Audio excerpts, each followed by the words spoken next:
Rovine. Hello ça. Enfin. On y est. Merci d'avoir accepté l'invitation. Je t'en prie. Pour ce premier épisode de notre podcast Tu n'es pas seule. Ton histoire est inspirante, ton histoire est grande, ton histoire est profonde, mais elle est surtout pleine d'espérance et d'espoir pour toutes les femmes qui nous ressemblent finalement et qui ont traversé des événements qu'elles n'avaient pas appelés, qu'elles n'avaient pas imaginés et surtout pas souhaités. C'est surtout ça. Et aujourd'hui, on va en parler, c'est vrai, avec sourire, avec légèreté, mais lorsque l'on le vit, c'est pas toujours évident, ça n'est pas du tout évident même. Donc vraiment, merci à toi d'accepter cette invitation avec toute la vulnérabilité que ton histoire porte. Merci infiniment. La première question va être la suivante. Dis-moi. Avant que ton monde s'effondre finalement, avant que tout vacille, qui étais-tu? Voilà. Et alors, quelle version de toi appréciais-tu le plus? Alors, avant que mon monde s'effondre, j'ai grandi avec la même idée, c'est être la première. Wow. Voilà, j'ai grandi avec une casquette de leader qui se laissait voir naturellement. Donc, quand je dis casquette de leader, c'était pas que je voulais toujours être en première position. En fait, j'ai même grandi avec un schéma de fonctionnement où j'avais l'impression de ne jamais être assez. Donc j'ai vraiment grandi avec cette idée de je dois toujours être la tête, ça doit toujours fonctionner. Voilà, vraiment un schéma de performance continue. Et tout naturellement, donc j'ai très jeune commencé à être entrepreneur à l'âge de 17 ans, donc j'étais make-up artiste. J'ai eu une indépendance financière très tôt et j'ai eu même la grâce, la facilité d'avoir accès à des plateaux télé, TF1, voilà, de pouvoir par mes activités, par ma performance, briller. Par la suite, je me suis mariée même très jeune, à 23 ans, mais non 24. C'est vrai, je pensais que c'était un peu plus tard. Non, 23, 24. Et même autour de moi, on me disait, mais non, t'es trop jeune. Enfin, voilà. Mais moi, pour moi, tout ce qui pouvait être accessible, ou du moins réalisable à mon âge, pour moi, je devais le faire. Et même avoir un temps d'avance. Donc, je vivais dans un monde, comme je le dis, amour, gloire et beauté. Voilà. Donc, j'ai dit le côté beauté. Et pour le côté amour, donc, comme je disais, je me suis mariée très jeune. Et finalement, tous ces événements ont suscité uniquement de la gloire, peut-être par mon prénom, parce que Robin veut dire gloire et brillant, je sais pas. Comme quoi les noms, hein. Voilà, comme quoi. Mais vraiment, j'avais la facilité sur pas mal de choses et pour moi, c'était le succès, la réussite, l'excellence et je cochais toutes les cases de la société. Et justement, une fois que ton monde s'effondre, qu'est-ce qui te fait peur? Qu'est-ce que tu vas regretter? Qu'est-ce que tu te dis à ce moment-là? Est-ce que tu penses à toi ou est-ce que tu penses aux autres, aux gens finalement? Est-ce que les gens vont penser de toi? Alors, quand mon monde s'est effondré, il s'est effondré en... Mon monde, il s'est pas effondré d'un coup, il s'est vraiment effondré, mais j'ai vu le monde s'effondrer petit à petit. Sous tes yeux finalement. Voilà, une étape 1, une étape 2, une étape 3, une étape 4. Et quelles sont d'ailleurs ces étapes? Est-ce qu'on peut quand même savoir quelles sont justement finalement ces cases que tu avais cochées et qui se sont décochées sous tes yeux? Alors la première case, je sais pas si je peux l'appeler case, mais bon, j'étais en bonne santé, j'étais bien portante, voilà, j'étais bien portante tout simplement. Et après mon mariage, 9 mois après, donc on s'attend au plus à un bébé. Donc 9 mois après. Moi, j'ai pas eu un bébé, j'ai fait un AVC. Wow. Ouais. Donc le 1er janvier 2020, j'ai brutalement fait un AVC. Ouais, j'ai brutalement fait un AVC et cet AVC m'a coûté 4 mois d'hospitalisation. J'ai été dans le coma. Donc il est vrai que les médecins étaient très pessimistes, demandaient à mes familles de se préparer au pire, disaient que là, elle va pas survivre. Ou au pire, si elle survit, ce sera un légume. Donc vaut mieux la débrancher. En gros, sa vie ne comptera plus. Je me souviens même une anecdote, ma sœur a dit oui, mais elle est entrepreneur, elle a des masterclass, elle a des mariés, on met en stand-by jusqu'à combien de temps? Et le médecin lui a dit... les activités continuaient, c'est ça. Personne n'était au courant, à part ta famille, de ce que tu vivais? C'est ça, personne n'était au courant. Et durant ce mois de janvier, le médecin lui dit annuler toute l'année. Voilà. Donc là, ils comprennent à quel point c'est lourd. Il dépose le climat. C'est ça, voilà. Il dit annuler toute l'année. Et en fait, par la grâce de Dieu, 7 jours après ce temps de coma, je me réveille. Voilà, je me réveille. Donc on se dit, ah ben c'est bon, tout est bon. Sauf que non. Il y a des séquelles. Après ça, il y a des séquelles et c'est là que les cases se décochent vraiment. Donc moi qui étais entrepreneur, moi qui étais indépendante, je me retrouve dépendante pour manger, pour marcher. J'ai dû réapprendre à marcher, je dû réapprendre à faire des gestes simples du quotidien. Je persévère en me disant non, il faut que je tienne mon entreprise, c'est mon bébé. Si j'arrête, même si j'avais une équipe à ce moment-là, je me disais si j'arrête, je n'existerai plus. Parce que tu existais Voilà, au travers. Donc mon premier objectif quand je me réveille, c'est je dois reprendre mon entreprise. Donc sur le lit de l'hôpital, ramenez-moi mon téléphone pro. Je dois reprendre mon entreprise. Ensuite, donc il est vrai que j'ai dû avoir un temps de pause par rapport à cette activité. Et mon deuxième objectif, c'était je viens de me marier, je dois faire des bébés. Wow. Voilà. Je dois sortir de l'hôpital parce qu'il faut que je continue ma vie. C'est ça. Sans penser à, tu dois d'abord y apprendre à marcher. Tu dois d'abord y apprendre à prendre soin de toi, à parler, à avaler, prendre soin de toi. Et en fait, pour moi, c'était non, ça on verra après. D'abord, laissez-moi performer, entre autres. Oui, c'est ça. Laissez-moi d'abord performer. Donc je disais voilà que l'entreprise s'est arrêtée, bien que j'ai continué pendant un temps, j'ai dû au final arrêter parce que je suis tombée dans une grosse dépression parce que je ne me sentais plus performante. Mais oui. Voilà. J'avais même des retours de certaines clientes qui me disaient bon, prends un peu de temps pour toi, c'est pas comme avant. Donc quand tu dis que tu es revenue dans l'entrepreneuriat, gérer tes entreprises, tu es toujours à l'hôpital, on est d'accord? À ce moment-là, je suis toujours à l'hôpital. C'est ça. Je suis en train de décaler des essais mariés. Je suis toujours à l'hôpital. Wow. Oui, je pense qu'on peut décaler dans 2 semaines, dans 3 semaines. Et ouais. À ce moment-là, je passe d'une équipe de 2 personnes à 10 personnes. Donc je recrute. Il faut du monde parce que moi, je ne peux plus. Il faut que l'entreprise continue de performer, entre autres. Et pour avancer, par la suite, je me retrouve en pleine période de confinement, de nouveau dehors, donc sortie de l'hôpital. Sauf que je me rends compte que j'ai perdu beaucoup de facultés, même la place que je pensais avoir dans mon foyer en tant que femme, je ne l'avais plus. Donc moi qui étais pressée de sortir pour continuer, je me rends compte que tu sors, mais tout est différent. Je me sens même autour de moi, avec les personnes qui sont autour de moi, en fait, je sens que je n'ai plus la même place dans la société finalement. Donc le regard des autres ont changé sur moi. Je te rejoins assez parce que comme tu sais, j'ai vécu aussi un incident dans les mêmes périodes, je crois. Et ce que tu dis est très très intéressant parce que finalement, quand on a grandi avec cette envie et comment dire cette énergie-là d'être performante et surtout quand on est performante, tu l'as dit tout à l'heure, mais tu l'as survolé, il y a aussi beaucoup le regard des autres. On se compare énormément finalement aux autres et quand on veut performer, on veut pas faire performer par rapport à soi, mais par rapport aux autres, par rapport à ce qui se passe. Donc quand on perd finalement en autonomie, on se perd. On redevient, nous qui sommes des femmes, on redevient des enfants. C'est ça. Et ça, c'est d'une violence extrême.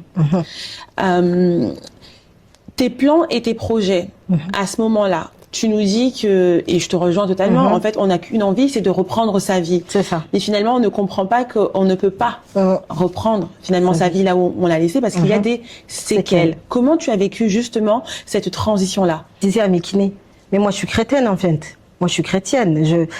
Dieu va faire. Si c'est une histoire d'une semaine, de 2 semaines. C'était pareil. Vraiment, pour moi, c'était inconcevable de me dire que non, j'allais rester paralysée, que j'allais rester malade. Je me disais, mais je commençais même, et peut-être que je m'avance sur la prochaine question, mais je disais à Dieu, Seigneur, moi je te sers, moi ma vie est correcte. Je t'aime. Je t'aime en fait. Je t'ai donné ma vie. Je ne mérite pas ça, Seigneur, je t'ai donné ma vie.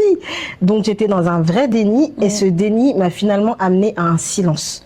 Donc j'étais pas énervée de plus pouvoir reprendre ma vie, mais en fait j'étais comme fade. Je comprenais pas et je ne parlais plus. Incompréhension. Incompréhension totale. Mais je te rejoins encore une fois parce que on a l'impression d'avoir tout bien fait. Et on se dit, mais pourquoi si j'ai tout bien fait, qu'est-ce qui n'a pas fonctionné? Et je pense que c'est là où soit en fait tu bascules vers une vraie introspection et donc la restauration, la guérison peuvent s'enclencher, soit tu bascules vers une dépression profonde. C'est ça. Parce qu'en fait tu as des questions qui sont sans réponse. En tout cas pas de manière imminente. Et ça c'est compliqué. Quelles étaient encore les questions que tu posais au Seigneur, dis-moi? Alors, que tu te posais à toi-même en fait. Ah non, moi j'ai juste posé des questions au Seigneur. Je dis déjà, pourquoi moi? Pourquoi moi, sachant que je me suis retrouvée hospitalisée. Donc, quand on m'a dit AVC, moi j'associe AVC à personne âgée. J'ai 4 ans. Parce que tu étais en bonne santé, on est d'accord. Voilà, j'étais en très bonne santé. Ok. Donc déjà, pourquoi moi qu'est-ce que je fais là? Et je me dis, ah Seigneur, toi je te connais, tu vas faire un truc et ça, voilà, ça va bien se passer. Je vais être en bonne santé, je vais tout récupérer en un claquement de doigts. C'est ça. Quand on parle de miracles, c'est des miracles imminents. C'est des miracles instantanés. En plus, j'ai même déjà fait les schémas de mon miracle. Oui. Ça va se passer comme ça, je vais aller dans une grande église, il y aura plein de monde et en fait, ils vont me voir. C'est ça. Ils vont on avoir va parler pitié. de moi, c'est ça. Et en fait, on va dire, il y a quelqu'un qui s'appelle R-O-B-I-N-E. Je m'étais imaginé tous les schémas possibles et je disais, mais Seigneur, pourquoi moi? Qu'est-ce que je t'ai fait? Jusqu'à quand? Il en vient même que je me suis même posé la même question de Job. Que Job, j'ai dit, mais pourquoi je ne suis pas morte quand? Ouais. J'ai dit, les médecins, voilà, en fait, j'étais en train de mourir. Les médecins ont déclaré un état de mort cérébrale. C'est-à-dire que c'était le naturel, la suite logique.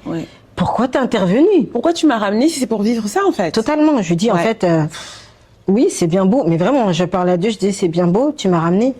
Mais si tu m'as laissé en vie pour être handicapée, pour une vie fade, sans goût, c'est pas la vie que j'avais, c'est pas la vie que je veux. C'est pas les schémas que j'ai, c'est pas ça dans ma tête. C'est pas mes plans en fait. Clairement, là j'arrive à un âge où il y a toujours pas un enfant, il y a toujours pas, enfin voilà, ça commençait vraiment à peser pour moi et ma vraie question c'était pourquoi tu m'as pas tuée? Quand est-ce que tu permettrais que je parte? Quand est-ce que tu permettrais que je parte? Enfin voilà, j'étais très portée, c'est vrai, sur le regard des autres. Finalement, je me rendais pas compte. Mais pour moi, c'était, mais les autres me regardent, ils disent ça de moi. Qu'est-ce que les gens vont dire? C'est ça. Même pour te dire, la plus grande douleur, donc suite aux différentes séquelles que j'ai pu avoir, donc la paralysie de base de tout le côté gauche, la plus grande douleur pour moi, c'était pas d'être en fauteuil roulant au sortir de l'hôpital ou de ne pas utiliser ma main gauche, c'était, mais mon bras, tout le monde va voir qu'il est paralysé esthétiquement, non. Je suis plus légitime en tant que make-up artiste de prôner la beauté parce que je ne suis plus l'image de la beauté. Et pour moi, c'était ma seule préoccupation. Franchement, ça me touche beaucoup ce que tu dis parce que c'est aussi les réflexions que je me suis faites quand je me suis réveillée et que les chirurgiens m'ont annoncé finalement que vous avez une semi-paralysie, vous ne pourrez plus écrire de votre main droite. Je ne pouvais plus du tout. Enfin, je pouvais plus du tout bouger. Les séquelles, les traces, les cicatrices. J'étais à ce moment-là, j'étais en fréquentation, voilà. Et je me suis dit, alors déjà, le gars va me laisser parce qu'en fait, on n'est pas marié, t'as aucune obligation. Là, maintenant, je ressemble plus à la femme que tu aimais, donc rien ne t'oblige à continuer avec moi. Moi, je me sentais plus femme aussi. Franchement, je te rejoins totalement. Je ne me sentais plus femme du tout parce que pour moi, une femme, dans mon idéal, j'avais une certaine idée, tu vois, de la femme que je construisais, que j'avais mis du temps à construire. Et je pense que ce qui fait le plus mal, c'est le temps. Les gens les gens voient la douleur, voient nos cicatrices, voient peut-être une paralysie. Mais ce qui fait très mal finalement, selon moi en tout cas, ce qui me faisait mal, c'est le temps que j'ai passé, l'investissement que j'ai passé à construire la femme que j'étais. Tu vois, ce sont les sacrifices que j'ai faits. Tu parlais tout à l'heure que tu as été une jeune femme finalement qui a toujours performé. Ça demande des sacrifices.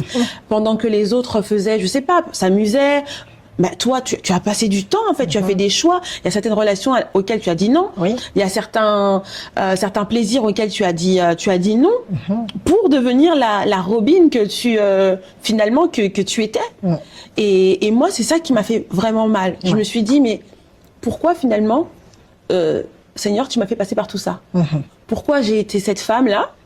Pour finalement, la finalité, c'est que, excuse-moi du terme, mais comme on est passé par là, je peux le dire, que je sois un légume. Mais clairement. Je suis incapable de me laver, je suis incapable de faire à manger, je suis incapable de... C'est quoi le but en fait? Clairement, ça sert à quoi en fait? C'est ça, c'est comme une sorte de regret, tu vois.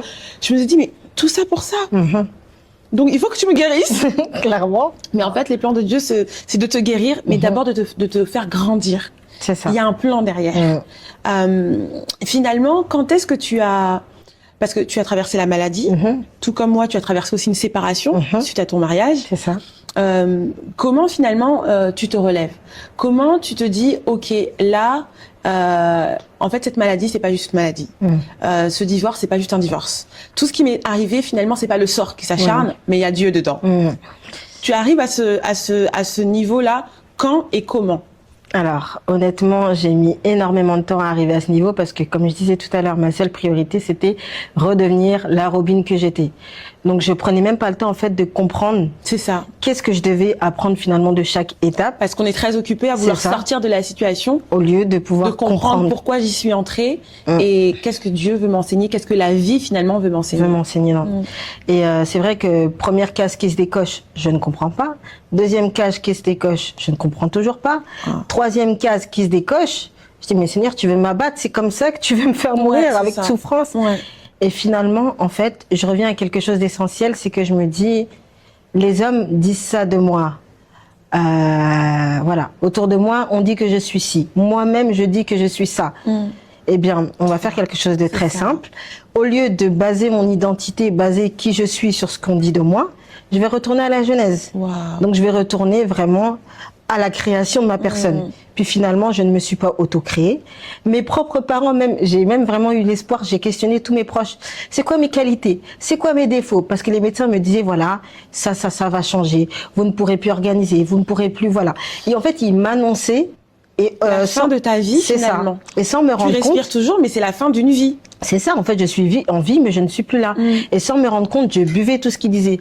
Alors oui, la mémoire, elle sera plus là. Ok, j'ai plus de mémoire. Vous pourrez plus organiser, planifier. Ok. Et en fait, vraiment, pour moi, j'étais en train de me définir par rapport à ce qu'on disait de moi. Puis comme je disais, je me suis dit, stop. Il y a trop d'écho, il y a trop de choses. Eh bien, je vais retourner auprès de mon Créateur. Je suis allée dans la parole de Dieu. La parole de Dieu, et j'ai commencé à chercher ce que Dieu a dit de moi, ce que Dieu a dit de ce qu'il a créé. Et j'ai découvert que déjà, dans un premier temps, dans la parole, Dieu nous dit que Dieu me dit vraiment, parce que je me le suis approprié, que je suis une créature merveilleuse, que j'ai du prix à ses yeux, que j'ai de la valeur et qu'il m'aime.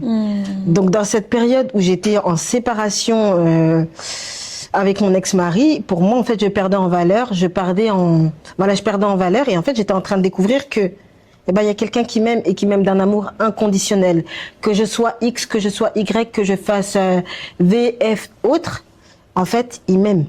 Et il dit que j'ai de la valeur. Donc finalement, ma valeur, elle part déjà de là. Elle n'est pas définie finalement parce que j'ai perdu, entre guillemets. C'est ça. Totalement. Donc, elle part de là et en fait, j'approfondis dans la parole et je découvre énormément de choses.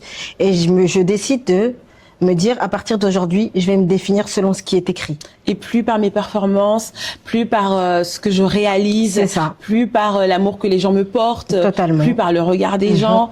Je suis tellement d'accord avec toi parce que de la même façon, les paroles des autres ont la capacité de nous construire. Moi, durant tout ce que j'ai traversé, j'ai eu la chance d'avoir, à contrario, moi, c'est ma maman qui m'a beaucoup parlé. Et qui me répétait en fait Sarah, tu es forte. Et moi je me disais maman, je suis pas forte. Si j'étais forte, je serais pas comme ça. Sarah, tu es forte. Sarah, tu es forte. Sarah, tu es forte. Et en fait, comme toi, tout me disait que j'étais pas forte. Parce que pour moi, si j'étais forte, j'aurais pas perdu mon mariage. Si j'étais forte, j'aurais pas perdu mes contrats. Si j'étais forte, j'aurais pas perdu ma société. Si j'étais, tu vois ce que je veux dire? Si j'étais forte, j'aurais pu récupérer tout ce que j'avais avant.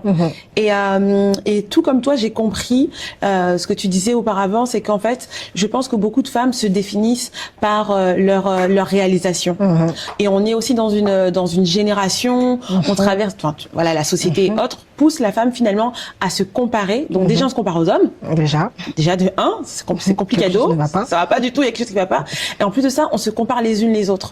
Alors qu'aux yeux de Dieu, on est chacune unique. On a toutes nos parcours. Et je pense que s'il y a un message qu'on doit faire passer vraiment aux femmes qui nous suivent, c'est que en fait, c'est votre histoire qui finalement va vous valoriser. Tu vois, aujourd'hui, quand je te regarde, quand je t'ai vu tout à l'heure, je t'ai dit, mais t'es une héroïne, c'est pas possible. Parce que quand je pense à tout ce que j'avais entendu, aux images, et que je te vois là, je me dis, mais c'est pas possible. Mais c'est... Pourtant. C'est quoi son secret à cette fille, tu vois?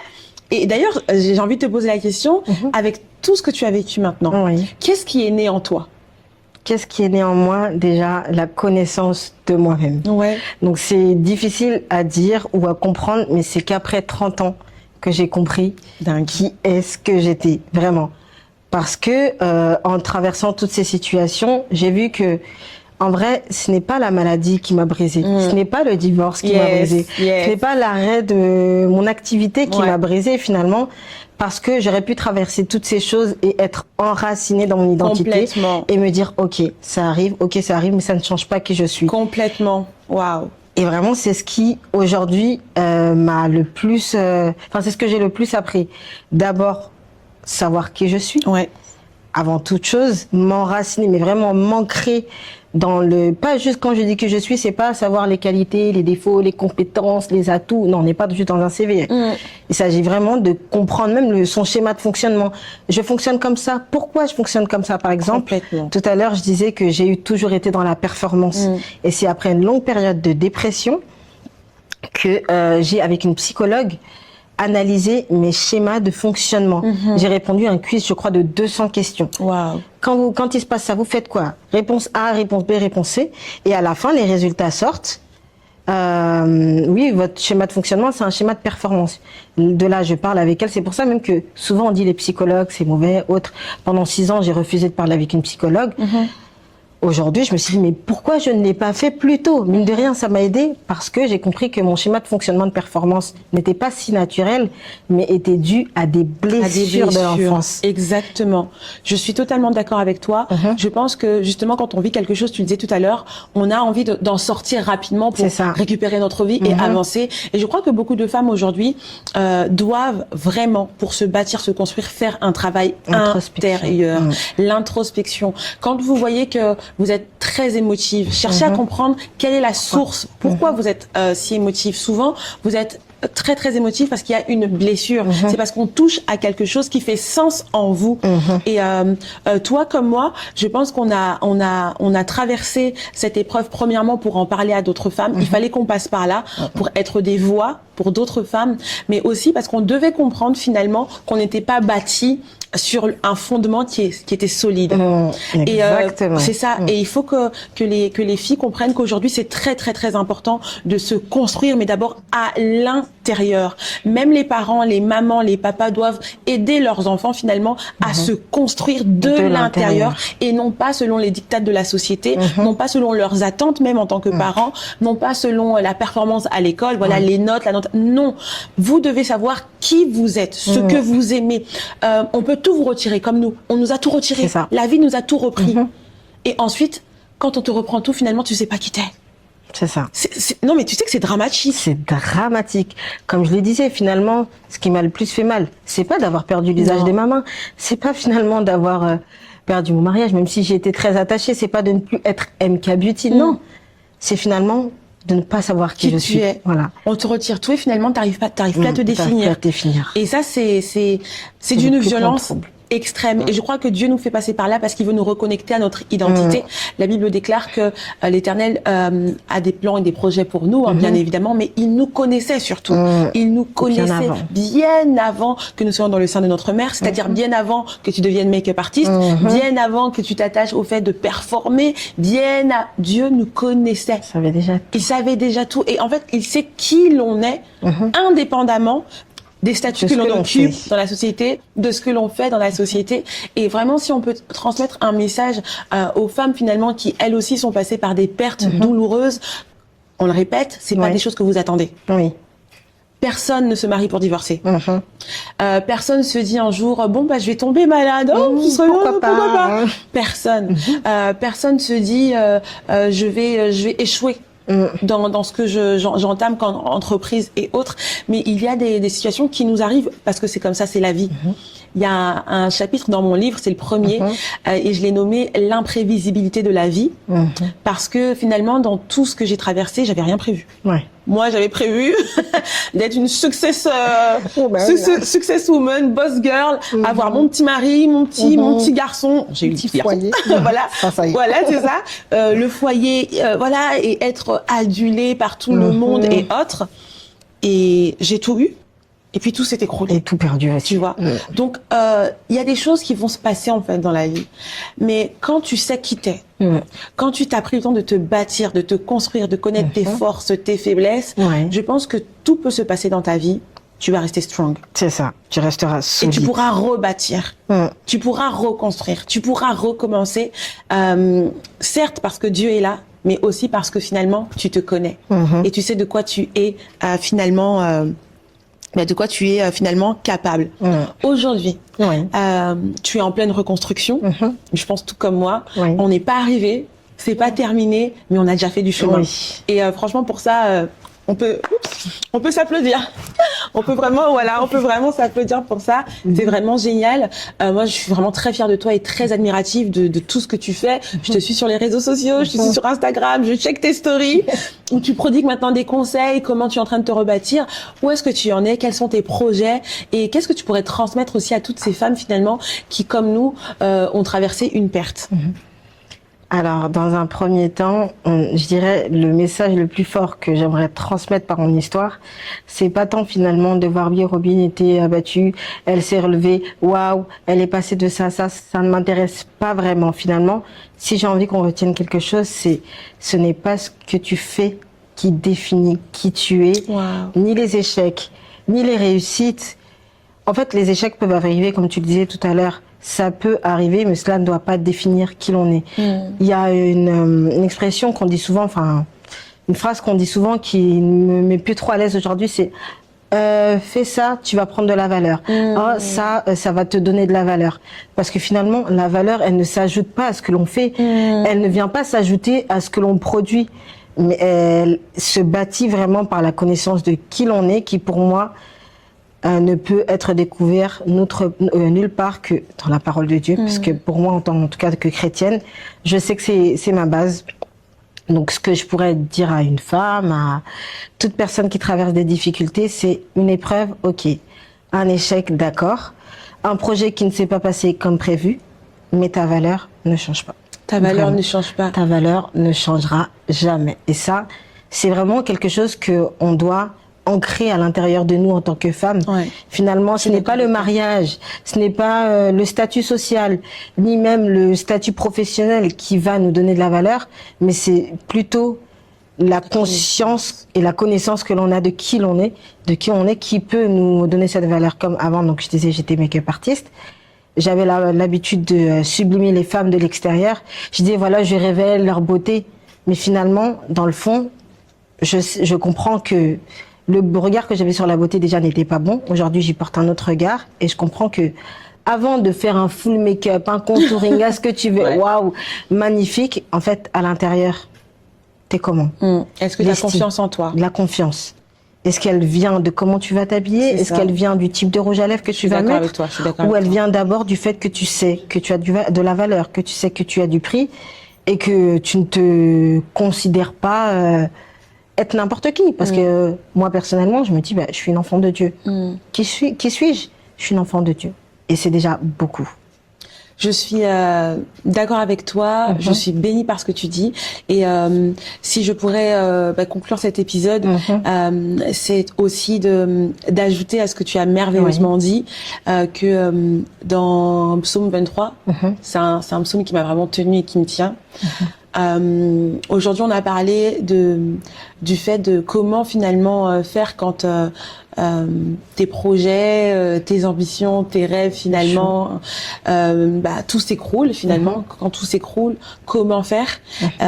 Te souvenir que Dieu est là, que Dieu est toujours là. Toujours. Et qu'est-ce qui m'a soutenu donc dans le psaume 23, c'est quand David écrit et qu'il dit l'Éternel est mon berger. En anglais, God is my shepherd, j'aime trop. L'Éternel est mon berger. Je ne manquerai de rien. Il me dirige. Il me conduit. Et je voudrais rappeler à une femme que quand Dieu te dirige et Dieu te conduit, les eaux ne te submergeront pas. Donc tu vas traverser les eaux et c'est ok, il le sait. Tu vas traverser le feu, il le sait, c'est ok. Et il est là. Donc peu importe ce que vous traversez, on veut vous parler de reconstruction, mais sachez que Dieu est là. Et là, et il sera toujours là. Et il sera toujours là. Et oui, vous allez vous reconstruire. Vous allez y arriver. C'est même pas une question qu'il faut vous poser en fait. Vous allez y arriver. Mais prenez le temps de traverser. Parce qu'il dit, tu traverseras. Donc tu dois traverser des choses. Traverse-le. Prends le temps de traverser. Ne sois pas trop pressé de sortir de ce que tu vis.